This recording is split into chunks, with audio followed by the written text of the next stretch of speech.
আচলতে আমাৰ 7 আগষ্টৰ দিনাখনেই Uriamghat PS case number 29 2023 IPC section 365 অধীনত এটা কেছ ৰেজিষ্টাৰ কৰা হৈছে আৰু ইয়াত ইতিমধ্যে আমি অগ্ৰগতি অলপ লাভ কৰিবলৈ সক্ষম হৈছোঁ।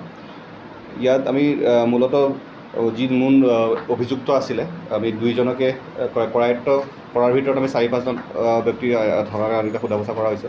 তাৰ ভিতৰত যি মূল অভিযুক্ত আছিলে মুনীন্দ্ৰ শইকীয়া, তেওঁৰ নামটো ওলাই আহিছিলে, তেওঁৱে মাতিছিলে পইচা লেনদেন তেওঁলোকৰ মাজত আছিলে, পইচা দিবৰ কাৰণে মাতিছিলে আৰু তাৰপিছতে নিখোজ হৈ আছিলে মহিলাগৰাকী।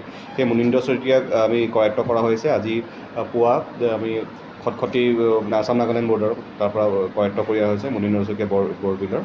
আৰু তাৰ লগতে এটা দিনেশ ওৰাং আমাৰ